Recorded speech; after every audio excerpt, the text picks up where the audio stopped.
The 9 Years' War or Tyrone's Rebellion took place in Ireland from 1594 to 1603. It was fought between the forces of Gaelic Irish chieftains Hugh O'Neill of Tyrone, Hugh O'Donnell of Chonaill and their allies, against English rule in Ireland. The war was fought in all parts of the country, but mainly in the northern province of Ulster. It ended in defeat for the Irish chieftains, which led to their exile in the flight of the Earls and to the Plantation of Ulster. The war against O'Neill and his allies was the largest conflict fought by England in the Elizabethan era. At the height of the conflict, more than 18,000 soldiers were fighting in the English army in Ireland. By contrast, the English army assisting the Dutch during the 80 Years' War was never more than 12,000 strong at any one time. Causes: the 9 Years' War was caused by the clashes between the Gaelic Irish chieftain Hugh O'Neill and the advance of the English state in Ireland, from control over the Pale to ruling the whole island. In resisting this advance, O'Neill managed to rally other Irish septs who were dissatisfied with English government and some Catholics who opposed the spread of Protestantism in Ireland. Rise of Hugh O'Neill. Hugh O'Neill came from the powerful Eoghain clan of Tyrone, which dominated the centre of the northern province of Ulster.It.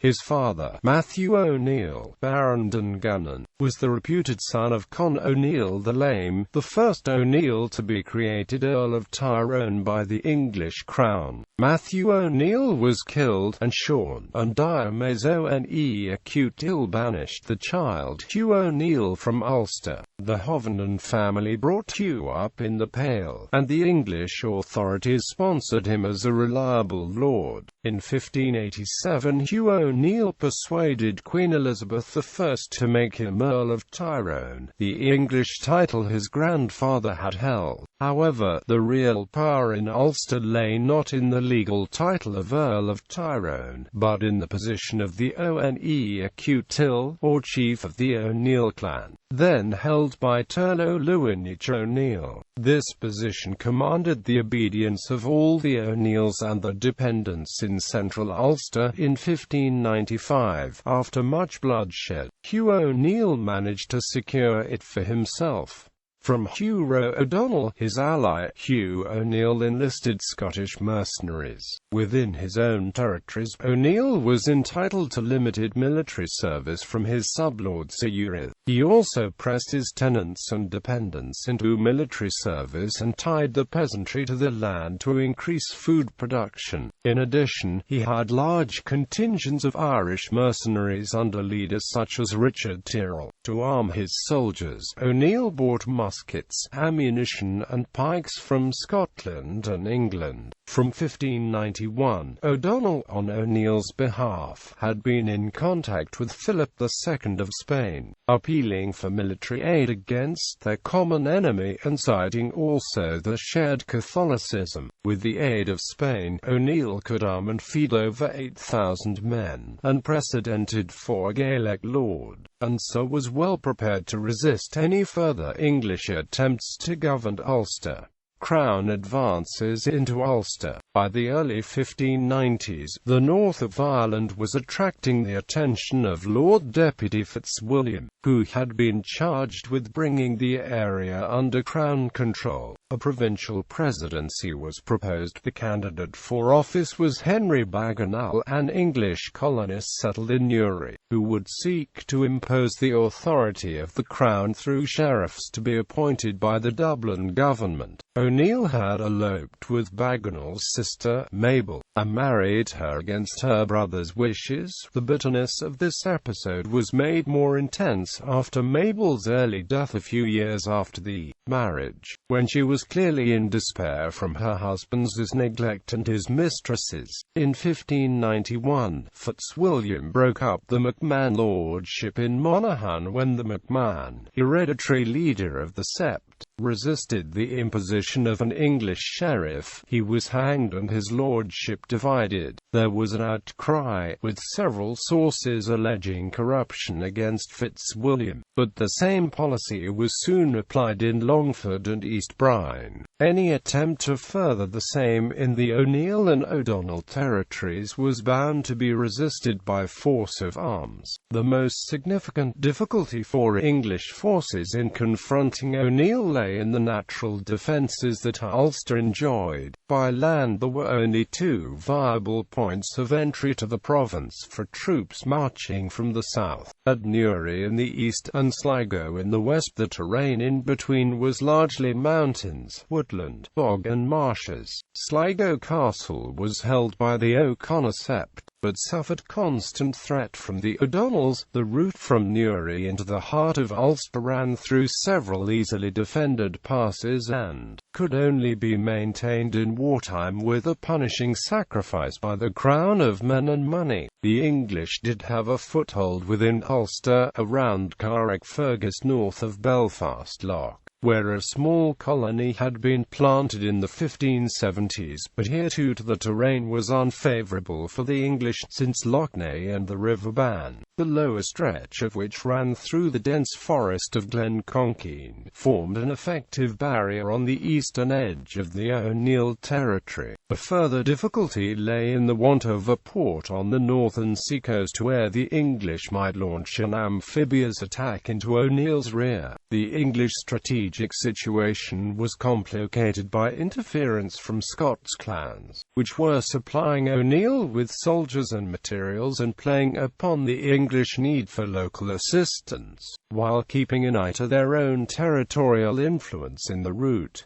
War breaks out. In 1592, Hugh O'Donnell had driven an English sheriff, Captain Willis, out of his territory, Chonaill. In 1593, Maguire and O'Donnell had combined to resist Willis' introduction as sheriff into Maguire's Fermanagh and begun attacking the English outposts along the southern edge of Ulster. Initially O'Neill assisted the English, hoping to be named as Lord President of Ulster himself. Elizabeth I, though, had feared that O'Neill had no intention of being a simple landlord and that his ambition was to usurp her authority and be a Prince of Ulster. For this reason she refused to grant O'Neill provincial presidency or any other position which would have given him more authority to govern Ulster on the Crown's behalf. Once it became clear that Henry Bagenal was marked to assume the presidency of Ulster, O'Neill accepted that an English offensive was inevitable, and so joined his allies in open rebellion in 1595 with an attack on the English fort on the River Blackwater. Later in 1595 O'Neill and O'Donnell wrote to King Philip II of Spain for help, and offered to be his vassals. He also proposed that his cousin Archduke Albert be made Prince of Ireland, but nothing came of this. Philip II replied encouraging them in January 1596. An unsuccessful armada sailed in 1596. The war in Ireland became a part of the wider Anglo-Spanish War. Irish victory at Yellow Ford.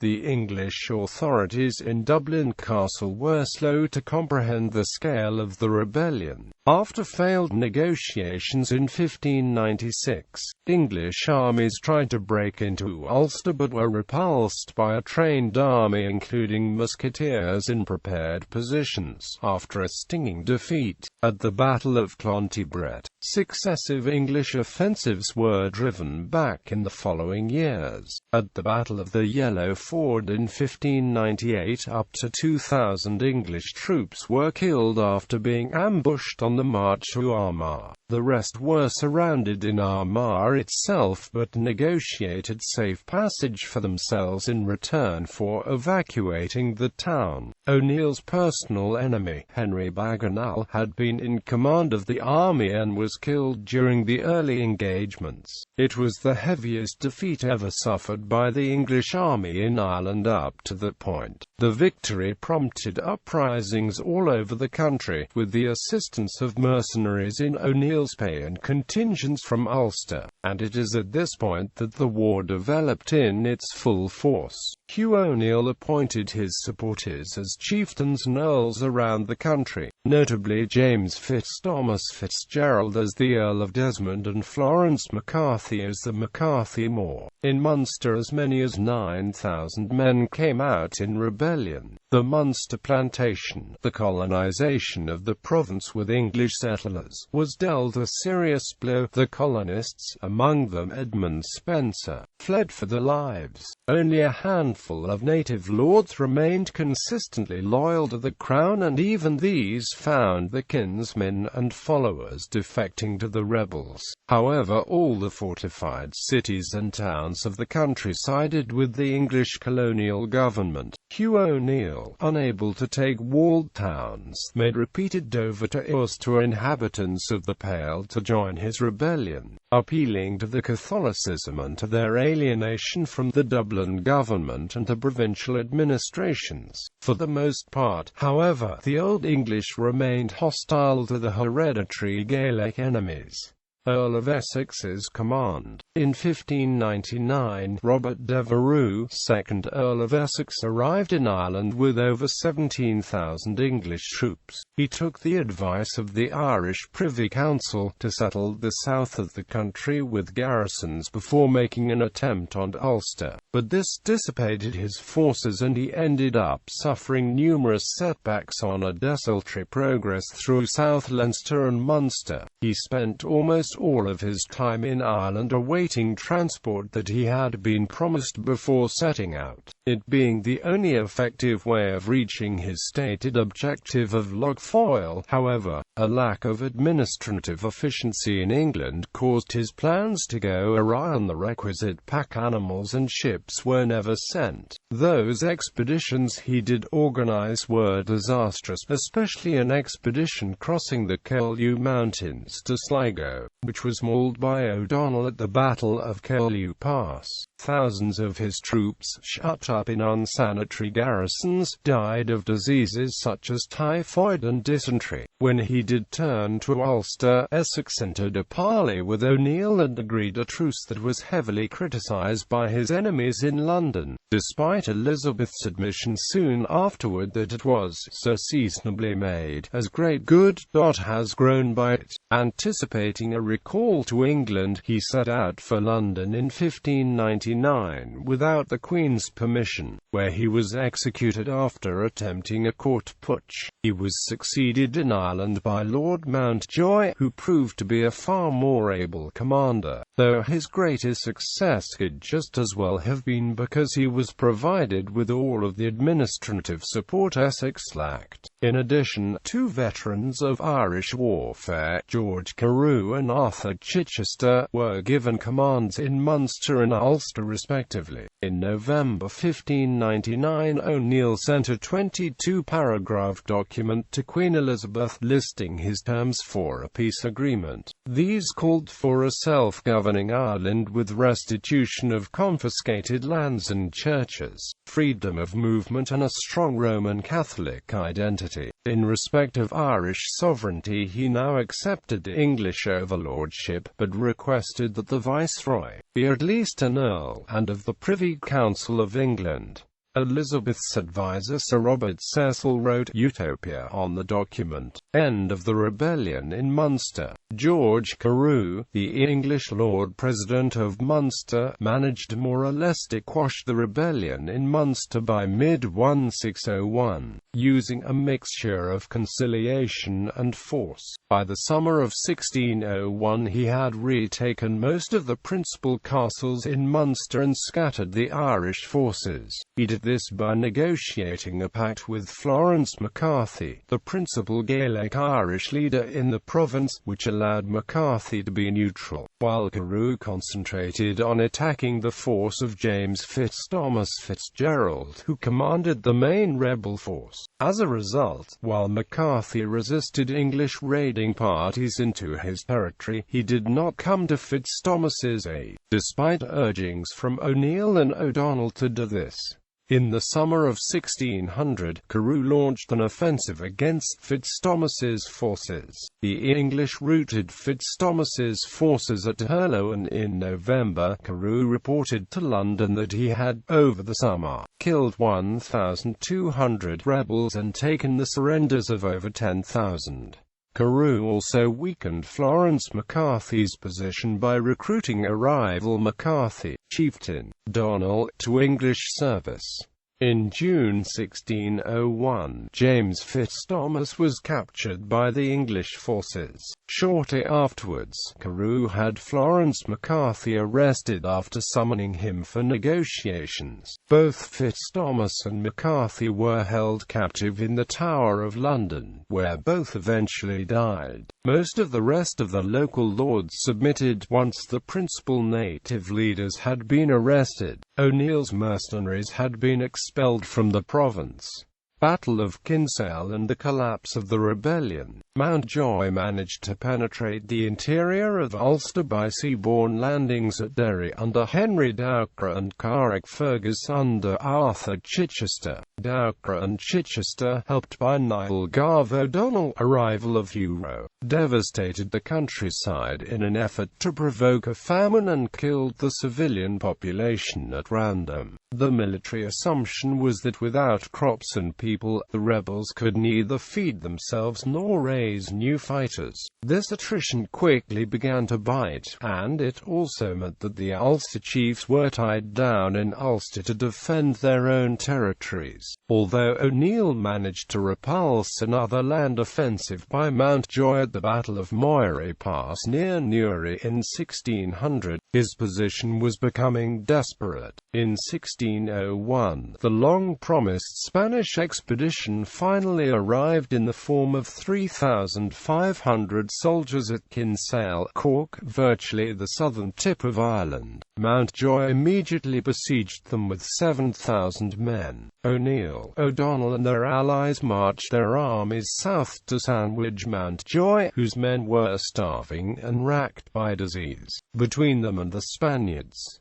During the march south, O'Neill devastated the lands of those who would not support him. The English force might have been destroyed by hunger and sickness, but the issue was decided in the favour at the Battle of Kinsale. On the 5-6 January 1602, O'Donnell, against the wishes and advice of O'Neill, took the decision to attack the English. Forming up for a surprise attack, the Irish chiefs were themselves surprised by a cavalry charge, resulting in a rout of the Irish forces. The Spanish in Kinsale surrendered after their allies' defeat.